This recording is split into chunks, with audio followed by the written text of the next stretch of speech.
All right, welcome to the second plenary for the GLAC Conference 2022. Before I introduce our speaker, I would like to thank the one colleague who has made this all possible, and that's Joshua Busquet back there.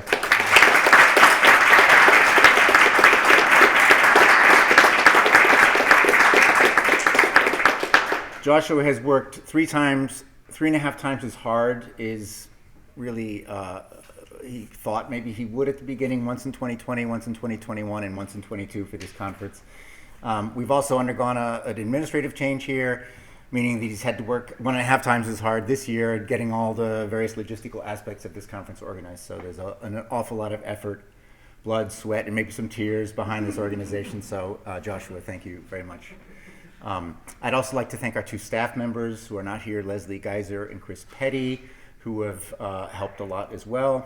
And lastly, Tom and Amanda for running around and organizing these wonderful refreshment tables and other aspects of the conference. I have the great honor of introducing this evening's plenary speaker, Dr. Jackson Crawford. Jackson received his MA in linguistics at the University of Georgia and his PhD in Scandinavian studies at the University of Wisconsin-Madison. Between 2011 and 2020, he taught full-time in Scandinavian studies at 3 universities, UCLA, UC Berkeley, and the University of Colorado at Boulder. During the time he was on the academic track, Jackson did traditional academic research, publishing articles on Scandinavian linguistics, most notably on topics in semantic typology, such as color in Old Norse. He also accomplished, in rapid succession, new translations of major Old Norse monuments, the Poetic Edda, the Saga of the Volsungs, and the Havamal, all that before 2019, all with Hackett Publishing. The sagas of Herfor and Heidrek and Hrolf Kraki have since followed, with the Prose Edda and the Saga of the Younglings to appear soon, also with Hackett. In 2016, as I understand the timeline, Jackson started making and posting videos. At first, these were a series of short virtual classes, mostly conducted in an office with a whiteboard, on various topics in Old Norse language, literature, and mythology. In 2017, when he moved to the University of Colorado, he started filming these videos outside, with backdrops ranging from stunning mountain vistas and pine-forested crags through quiet forest glades to homey barnyards and farmhouse porches, and mostly in a cowboy hat. To date, he has recorded several hundred videos, a language instruction series, a language history series, series on runes, mythology, Norse sagas, and poetry, and recordings of several of the central texts in the Poetic Edda. In addition to the Old Norse work, Jackson has also made scores of videos on many different topics: cultural, personal, philosophical, critical, satirical, creative. I believe a new satirical video dropped on April Fool's today. All this has been YouTube-driven and Patreon-supported. Currently, he has nearly 1,400 patrons and 213,000 YouTube subscribers. It is an astonishing and completely unique body of work, equally impressive in depth of expertise, cultural, historical fascination, artistic appeal, production value, engagement with audience, and personal charisma. In 2020, the level of support for what was initially an academic side hustle was sufficient for Jackson to leave academia behind. In a video celebrating the reception of his YouTube award for 100,000 subscribers in 2019, Jackson thanks his supporters for allowing him to, quote, make a dignified living denied to me within the university system. I thought it was important to let those words resound. He is now a full-time public educator, though he remains at the University of Colorado as a resident scholar at the Center of the American West. There's a lot more I could say about Jackson's career. I've not even gotten to the Hollywood and video game consultantships and the teaching company course. But Jackson has to get on with his talk. This evening, he's going to be speaking with us about getting it right while getting it out there, Germanic cultural studies in the 21st century. Welcome back to UGA, Jackson.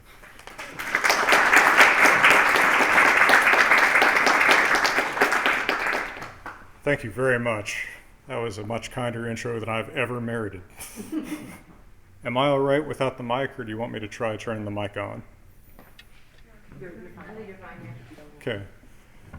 Okay. If I get incoherent or hard to hear, just come tackle me off the stage. So I normally talk in front of the mountains, which are a little bit distant, but I've at least got pictures here for you. I took this. I took all these background pictures, yeah. So what I'd like to do is convince you to do something like what I do. This is not going to be like me trying to sell you a timeshare. I'm not going to make anything off of it if you do something like what I do. But I believe that the survival of the humanities in the 21st century is dependent on us directly reaching out to the public, who is phenomenally more interested in this stuff than we usually give them credit for. And I'm not just talking about Norse mythology. Language is a huge interest for an enormous number of people who have never had the opportunity to take a class in it. On my YouTube channel, which Alex introduced, my top 7 videos in terms of views are all language topics. Right? That surprises even me, because most of the time I think of that traffic as coming in from people, want to find out who Thor is or something like that. But in fact, it's language that brings people in. Number 8, by the way, is the one in which I explain that I'm not a pagan. So, this is a continuing topic of fascination for people somehow, right? But you're not pagan. Well, no. I mean, my best friend is a paleontologist, and he doesn't think, he's not a dinosaur. That's a whole other bag of worms. I don't understand why people are so fascinated by that. So yes, even linguistics is a subject of huge interest to people. Alex has already talked a little bit about the scope of my project, but just to give you a little bit of my perspective about it, since fall of 2016, I've been posting typically 2 videos a week on my YouTube channel. I don't know what the DMSV or whatever diagnosis for that is, but it is probably not ultimately good for me. It's a lot. As of today, I have something north of 213,000 subscribers. It's not a brag. It's a statement of how much interest there is in this stuff, because there's a lot more people out there that are interested in this who have never heard of anything that I do. And I'm supported actually not by YouTube ads, because I like to control what people see on my channel, and I don't want people thinking that I endorse whatever comes up in some ad. I do have one advertiser, and we have a mutually assured destruction clause in our contract with one another that if either embarrasses the other, that it's over. But I directly implement their ads, and then I'm supported by Patreon, right? So for those of you who don't know what that is, perhaps, small-time donors contribute whatever amount they like every month to keep things going, and they get little perks in return, like they get to be part of an interview series that I do with experts on these subjects, which everyone here is invited to be part of, by the way. I'd love to have any of you on. Heard some great talks this weekend. So as of fall 2019, I was making significantly more from these sources of income than from teaching. In fact, every year since my first year of doing this is also not a brag, but a warning. The increase in my income from YouTube has been more than I was ever paid by any university in a year. Again, not a brag, it's a warning. And so after talking with a career counselor for a few months in 2019, I decided to take the jump and see if I could just do this. I like to say that I quit the university to pursue my career in education more fully. And I shouldn't be casting so much shade on a university at a university. Actually, I'll make an asterisk here. Out of all the universities I've ever been affiliated with as a student or faculty, the University of Georgia was the one that was the best to me. I have nothing ill to say about this place. Okay, returning to my sincere. So let me talk a little bit about how I do what I do. As part of what I have these slides for. I'm going to forget about the slides now and then. But I have 9 basic principles for public education of the kind that I do that I invite you to consider, and to consider how you might implement in your own way. I mean, I don't think that exactly what I do is exactly the format for everyone to follow. I mean, YouTube is a weird format in some ways for what I do. Actually, I said that I was going to talk in the abstract. I said I was going to talk about some successes and some failures. One of my failures is I didn't anticipate the extent to which stuff that is older than 48 hours on YouTube gets memory hold, right? I have more than 600 videos out there. The most common FAQ of all of my questions is, hey, why don't you make a video about the thing you made a video about 4 years ago? So it's a little bit of an issue with YouTube. So my 9 principles. And again, you can look at things better than me. This is from 50 yards away. So it's maybe not as clear as it otherwise could be, but it's one of my favorite pictures. So informing is better than correcting. What I mean by this is people always want to know, what do you think about the language in X, the Vikings TV show, or the Norseman TV show, or something like that. I'm very resistant to actually making public presentations that are focused on that kind of topic. And my reason for that is that pop culture has an enormously fast turnover. I'm trying, YouTube resists me on this, but I'm trying to make materials that can be a sort of reference library for people going forward, say 10 years, although that's probably extra optimistic.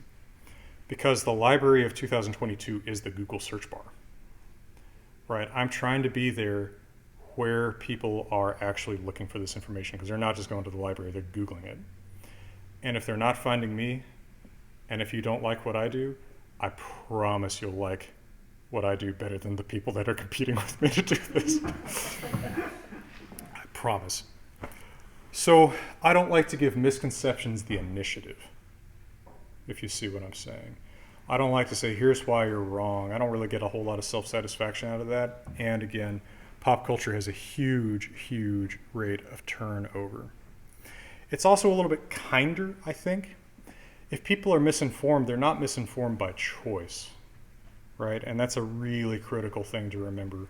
People who think that runes are magical symbols, they didn't deliberately mislead themselves, right? It's just what they're absorbing from everything that they see in popular culture and everything they see on every website and all the top 10 hits for runes on Amazon, right? It's kinder not to approach it as, here's what you're wrong about, but here's the facts. Maybe as a ancillary point, here's some common misconceptions, right? That you're not an idiot for believing, right? But this stuff is out there, and here's the facts as I choose to interpret and present them. So, and remember too that when you're talking to a general audience, it's not like talking to undergrads, and it's not like talking to your colleagues. Undergrads are a captive audience, sort of. Maybe not so much in the Zoom days. They also tend to be a little bit less enthusiastic than the public audience, right? A lot of undergrads are there because they need an English credit, need a history credit or whatever, and they thought Vikings seemed like a fun way to get that.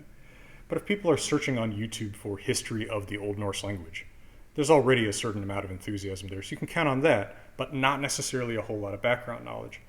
And often you have to do a fair amount of lifting in any given presentation to give those basic facts. And people don't find that insulting. It's not like an academic audience where if I come up here on stage and I say, now when I say Old Norse, what I mean is a language between whatever period, spoken in whatever area, you feel perhaps insulted by this. Because academics do this with each other all the time. Like, how dare you think that I don't know that, right? The popular audience isn't like that at all. It's the opposite. It's like, who does he, I don't know this stuff. Who's this nerd, right? So that's what I mean by informing is better than correcting. And then I have another better than. Praising is better than attacking. So, I mean, we've all been hurt. Professionally, personally, whatever. Anger eventually burns you out or consumes you. And who lives by the sword dies by the sword.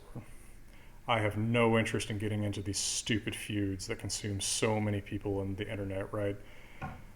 Not to mention, the biggest point here is on the internet, attention is the currency. So if you make me mad and I make some whole video about that, I'm basically saying, make me mad and I'm going to pay you. I choose not to do that. You know, they say living well is the best revenge. I still want to know what the second best revenge is, but I try to keep that as an aspiration at least.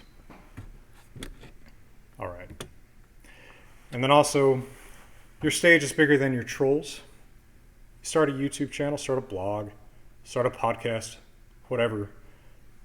Even once you've hit 10 subscribers, more people are paying attention to you than are paying attention to the comments on you. Not even the trolls read the other trolls. And you don't have to read them either. I sure as hell don't.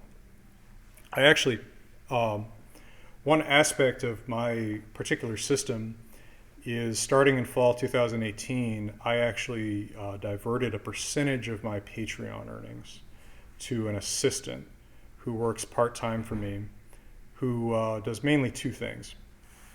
Clean up the YouTube comments, which isn't, you know, people can call me stupid, that's fine.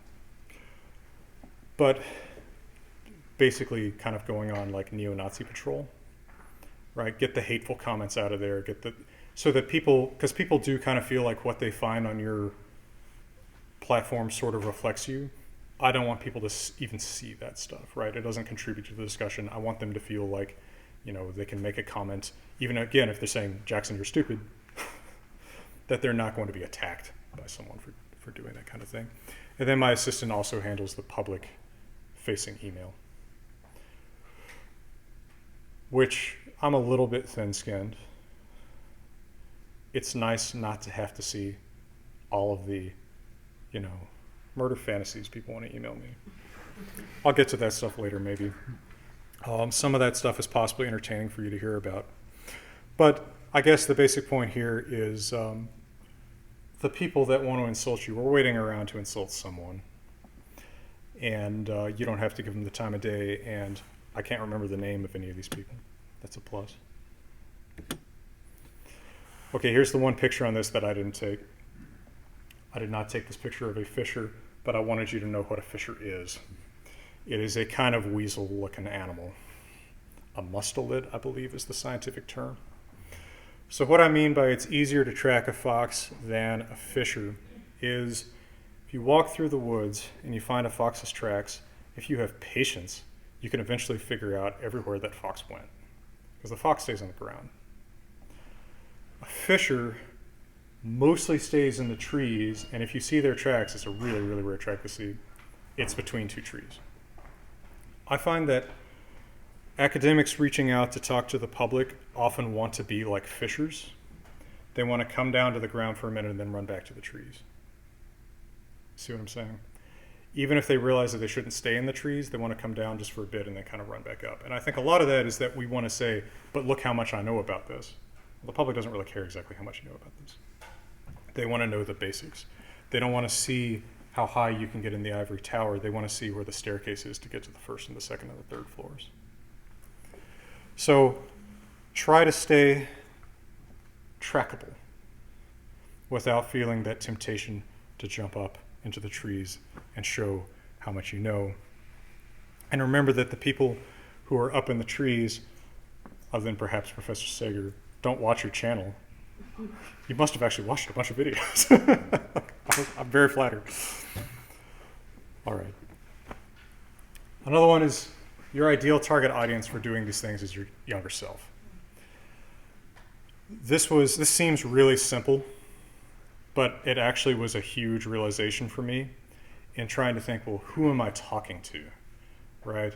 How much information should I presume that they have? What motivation should I presume that they have? And then I realized, well, why don't I just talk to a person that I actually knew pretty well? Me before I came here, right? And that's basically what I think of as myself in like high school or undergrad, right? Someone who's really interested in this stuff, maybe doesn't have access to a big library, but does have Google and wants to know more about the subjects that I can talk about. So I think that it also can help you feel a little bit better if you're used to mostly talking to an academic audience. If you're worried that talking to the public involves dumbing things down, it really doesn't.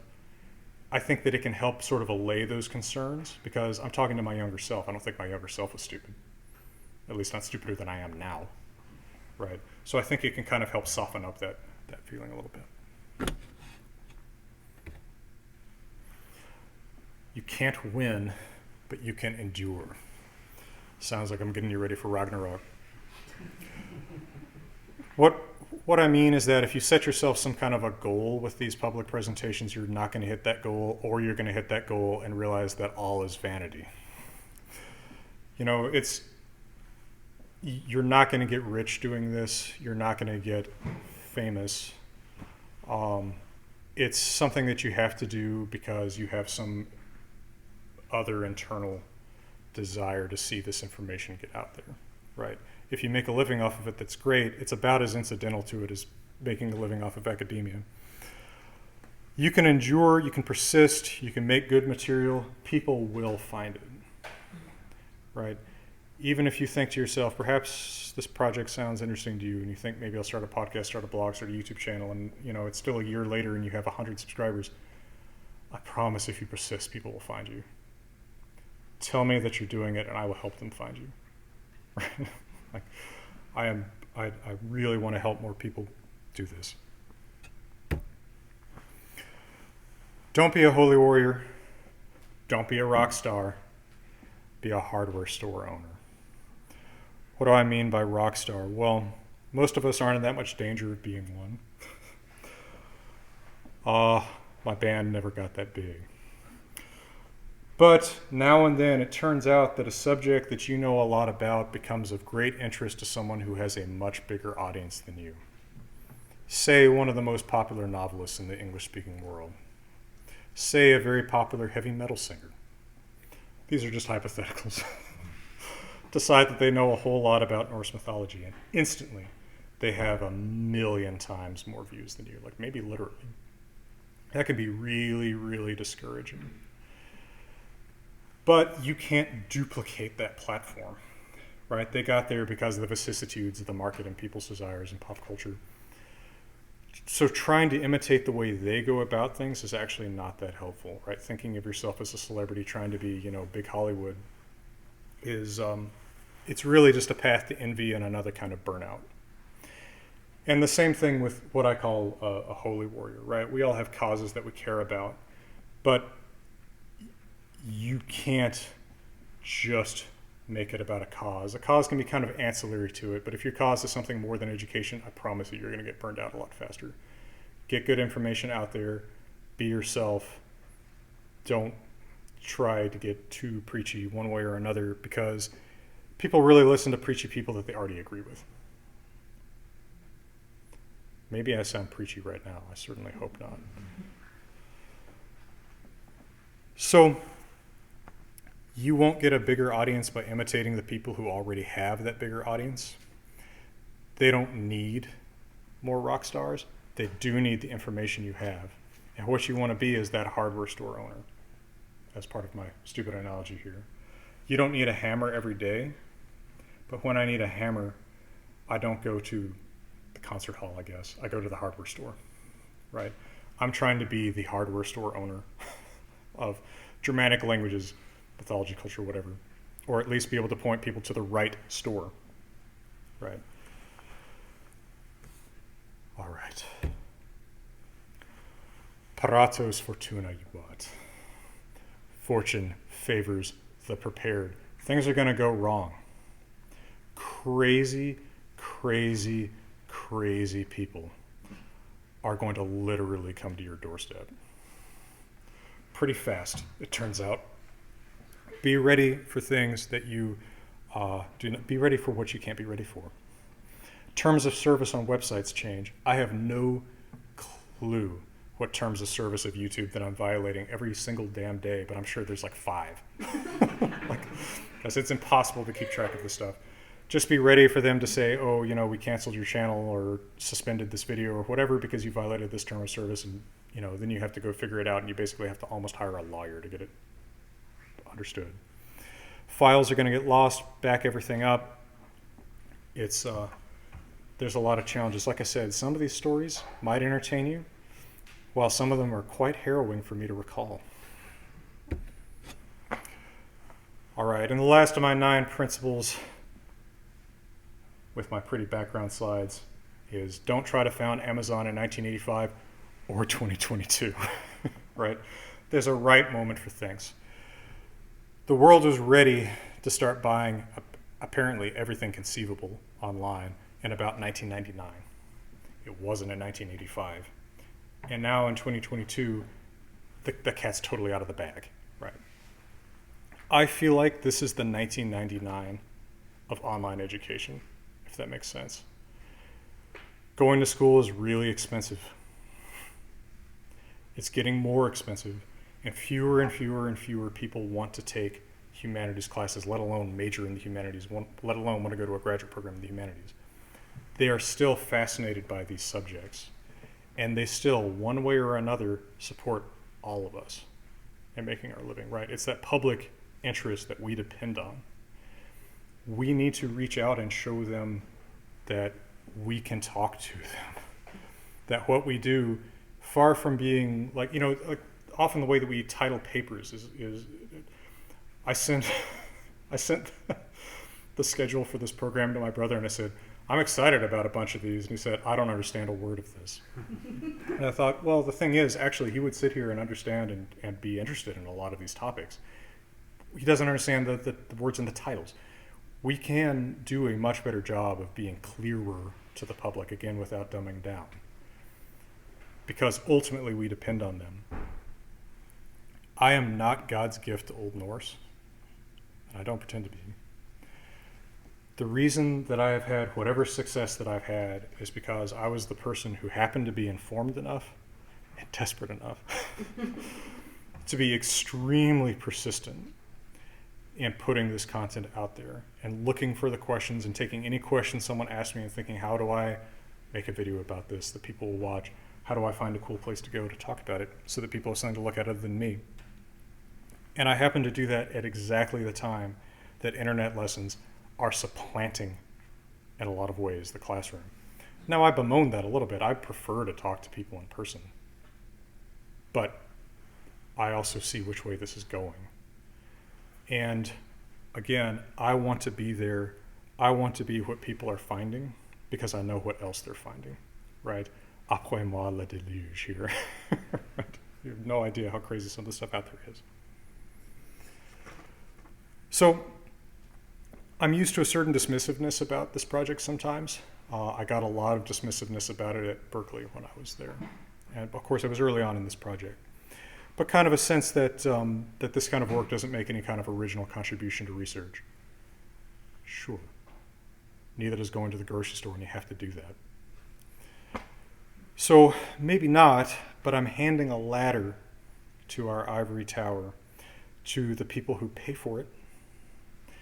And maybe them having a ladder and a floor plan so they can see where the staircases are will persuade them not to knock that tower down.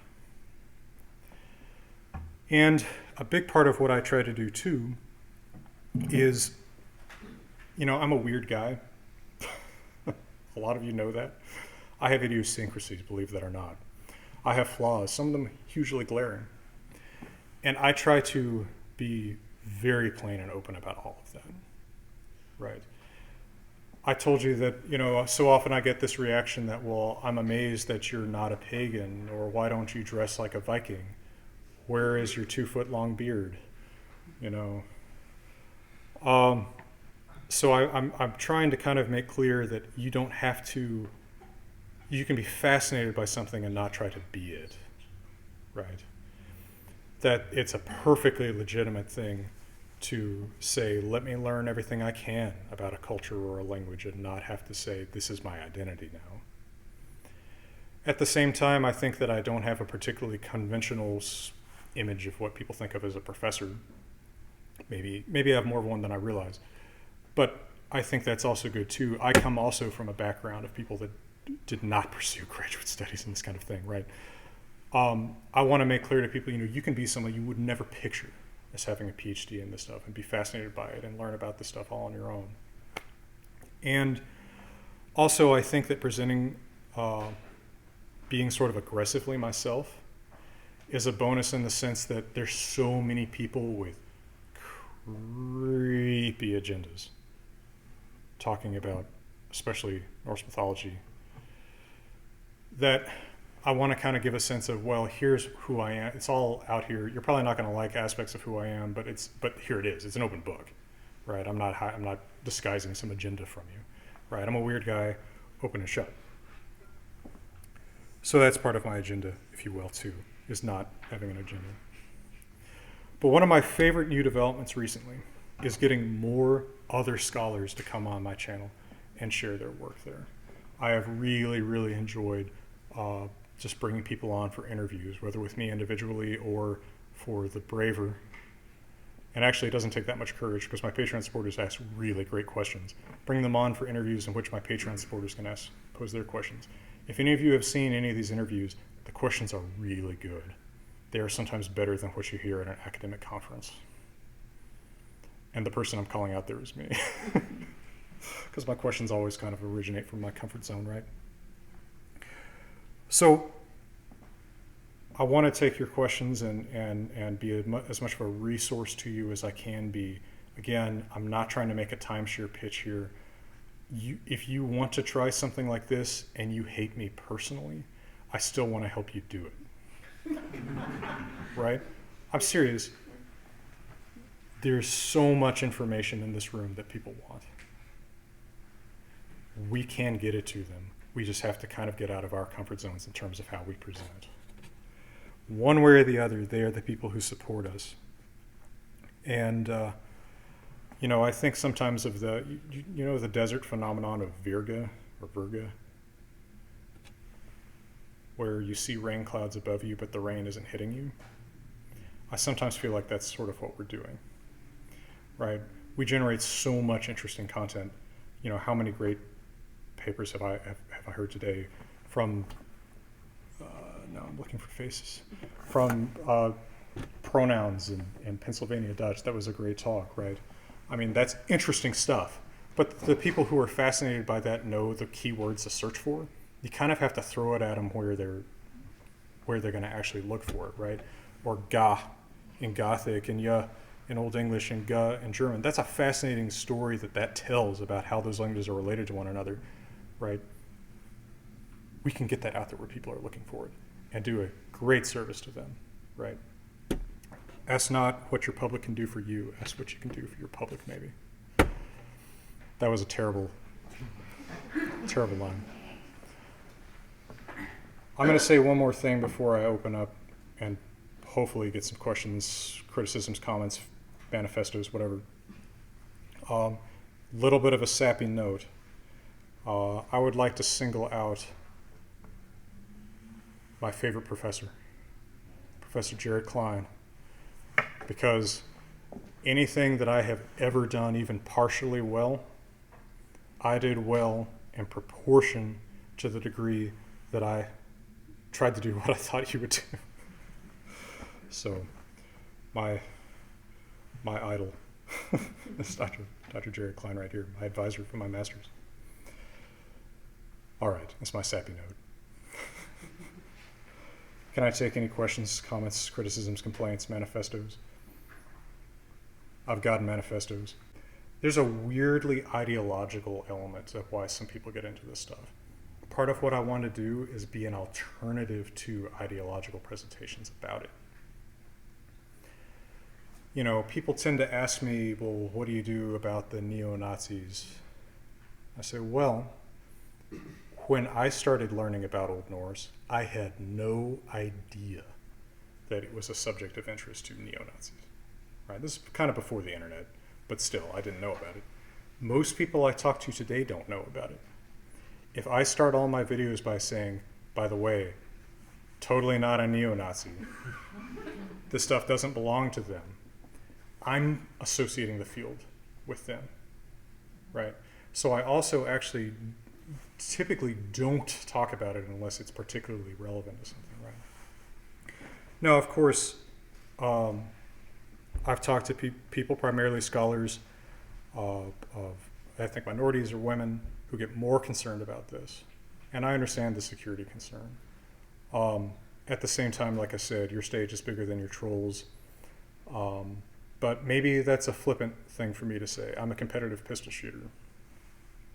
I'm a faster draw than any of these idiots. Question. Sure. Well, thanks first off for the presentation. It was great. Oh, sure. I appreciate it.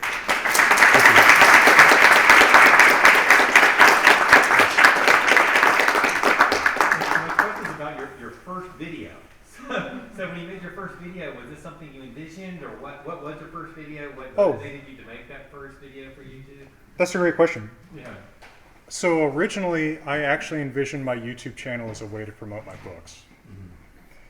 And it was 2016, and I had read a book about, like, basically internet, not education, but outreach stuff. And it said that people tend to trust what they see on video more than what they just hear on audio. So that's why I decided to make a YouTube channel instead of a podcast or something like that. And I thought, well, what I'll do is I'll offer some free content that will drive people to my paid content, which is the books. So the very first things I was doing was just doing little readings from my translation of the Poetic Edda. And then I thought, well, why don't I put some Old Norse language lessons online? And then so it kind of just gradually snowballed from there. And then when I would go home to the Rockies, I would make videos outside, and that always got a better response from people. People still think I film in front of a green screen. It's like, what's the simpler explanation? That an idiot who didn't have a smartphone until a couple years ago has a green screen and knows how to use it? Or that he lives a mile from places like this? Not to Colorado flex on y'all too much, but yeah, that is how it began. Thanks. By the way, equipment, everything's on my phone. I even edit all my videos on my phone. It's pretty easy. I'll gladly teach you how. Something on the chat? Oh, I see. There's a chat and a Q&A. Okay, so Laura Catherine Smith asks, what helps you decide what types of content you discuss on your channel? This has evolved a little bit.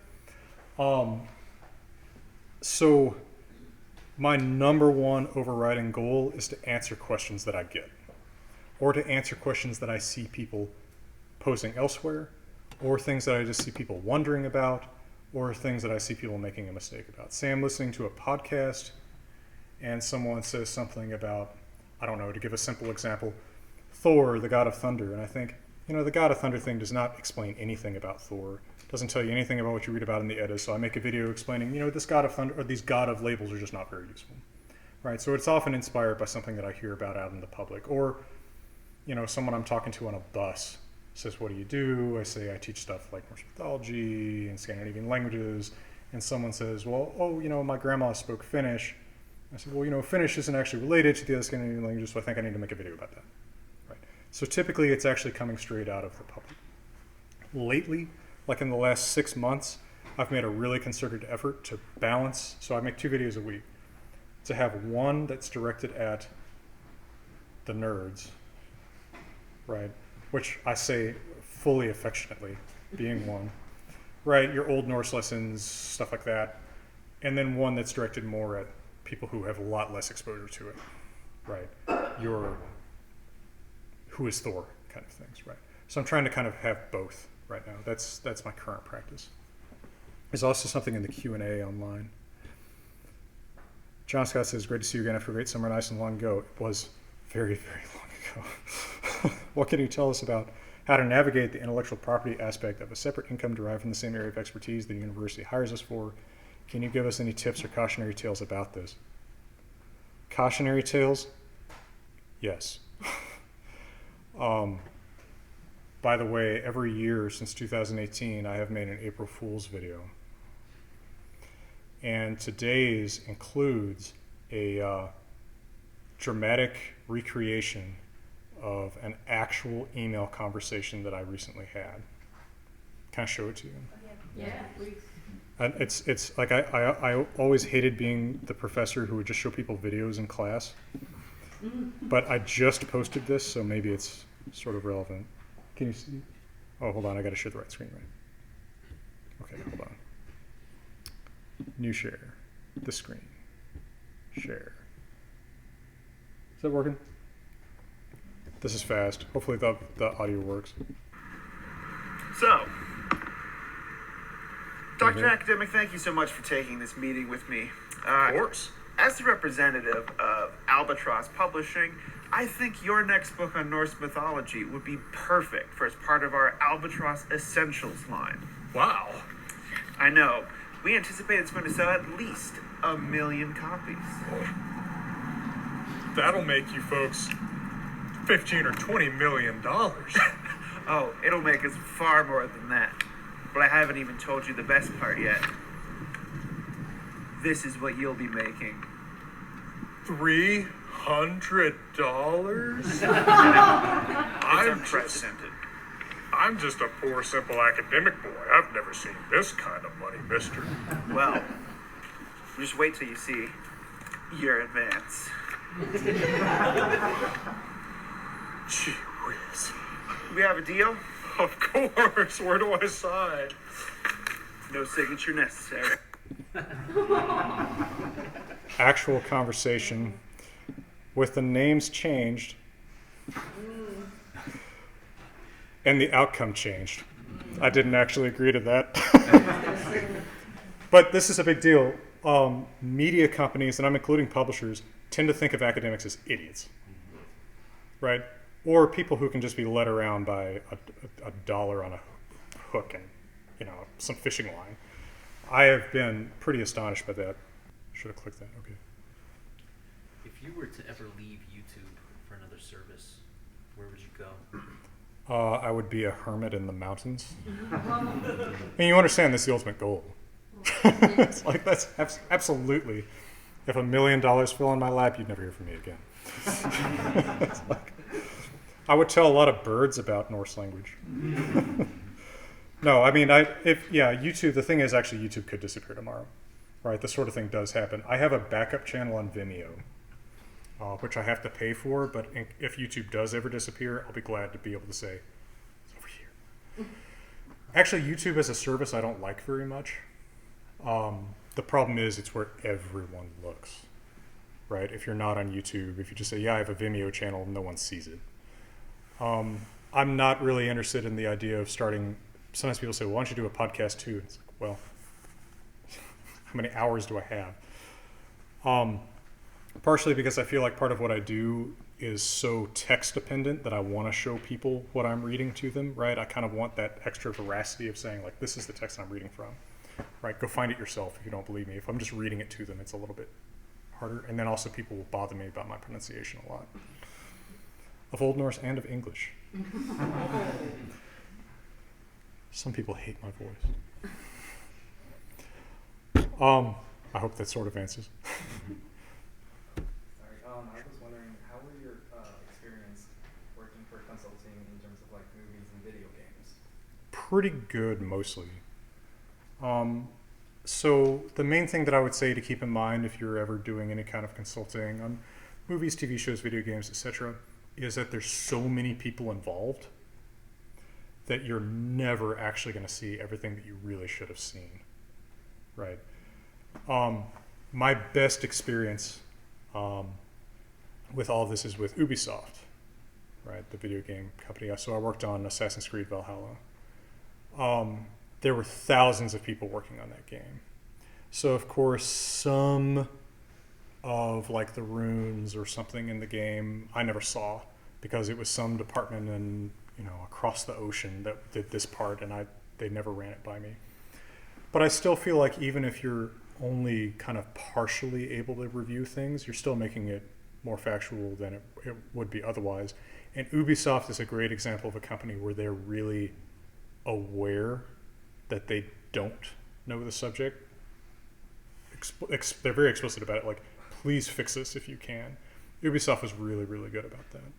They're not all going to be like that, but it's something to keep in mind as far as a challenge that did come up even there. It's just how many people are going to work on it, and you've got to kind of just let it go sometimes. I have a question about Vikings and Viking shows and the recent just spike in interest and just like this one after the other, just in the last few years. What what is driving this interest? It's not all white. I mean, there's the white supremacists. There's the kind of that angle, but I mean, that's not all of it. What No. accounts for? And those white supremacists are not a lot of people. Right. It's a pretty small group, but they spend a lot of time online. Yeah. My actual theory is that part of what started to drive this was the Lord of the Rings movies 20 years ago. So here's my theory. People see those movies, they get entranced with, this wondrous atmosphere and go look for more of what they just saw. Somewhere along the line, they realize that Tolkien is very influenced by Norse sagas and mythology. They start picking that stuff up. I think actually a lot of it is trying to sort of get at more Tolkien. That's a big part of my theory, as it does seem to roughly correspond to the last 20 years. I'm probably one of the last people who got interested in it before that, I feel like.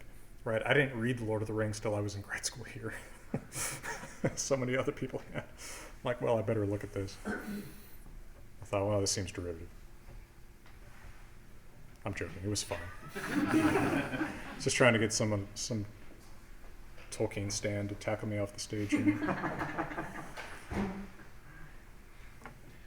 I have another question. Sure. If no one else does. Is your audience? Do you know anything about like where your audience is in the world? Is it mostly American? I presume. Are there? What can you say about like where your audience is? What pockets of it might not be American? Sure. I have a little bit of a sense of this. YouTube doesn't have great stats, but I can sort of see stats. So, number 1 is the USA, number 2 is Canada, but then number 3 is Sweden. Right?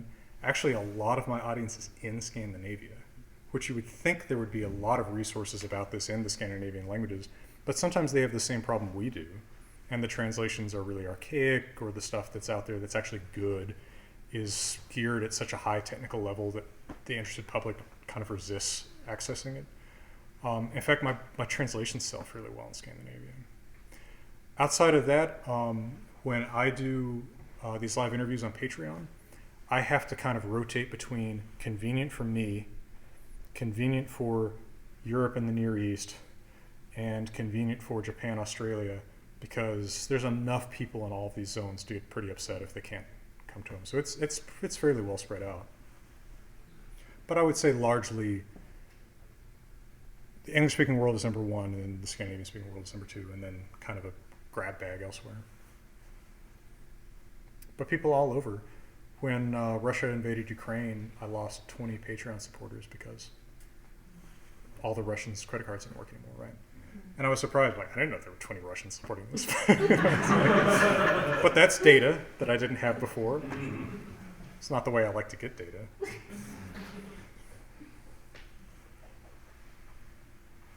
Pretty practical question. I wonder what the average life cycle looks like from inception of idea to creation and publishing a video. And what are the processes you go through from having an initial spark? Like, do you write a script? How long does the editing take?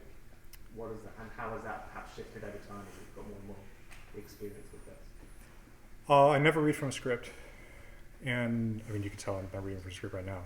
I'll make myself notes to kind of prompt myself, usually in a little notebook, something that I can look at pretty quick and just, say, talk about this. With particularly technical subjects, I might do weeks of reading, right? Especially historical subjects, right? I'm a language guy. I still try to get information out there about historical things people ask me about. So for a good example of this right now is the Varangian Guard. I've gotten so many questions about it. I've got to have a Varangian Guard video, right? But it's a historical subject. So I'm just spending weeks reading up on all this stuff and reading about Greek, Byzantine history. And so sometimes I will really do a deep dive about that. If it's something that's as basic as like, who is Thor? I might just be in a place that's pretty and say, what can I talk about? Right? And just prop my phone up on a branch and just talk at it. So that can vary a lot. One of the biggest time constraints our consumers is editing, right? So I want to make sure that anything that I say that's not in really plain English, maybe sometimes even if it is glossed on screen. So I have to go in and add all the text. I'm doing it all on my phone, so that can be a pain. But the thing is, when I started my YouTube channel, I didn't have a computer. I did have a phone. So that's what I learned to edit on. And I'm just too lazy or too old to figure out how to do it on this.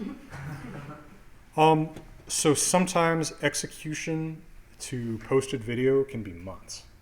Sometimes execution to posted video can be 12 hours. Ideally, it's like 2 weeks. I'm going to take some time to read up on something, going to find a good time to go up in the mountains and film, come back down and edit it, and then I try to post at least a couple weeks in advance so that if I go to the hospital or something, there's some videos there and my audience doesn't all desert me. But that's, if I may say, another caution is that my model is really dependent on generating a lot of content all the time.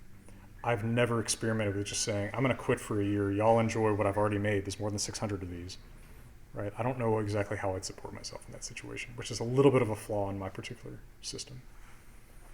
I'll frankly admit that. Right, I've blabbered enough. I think we have reached the end of the formal presentation. We have a reception right now, so further questions, I think Jackson would be happy to talk to you personally. So please join me in thanking Jackson Crawford for his wonderful presentation. Thank you all.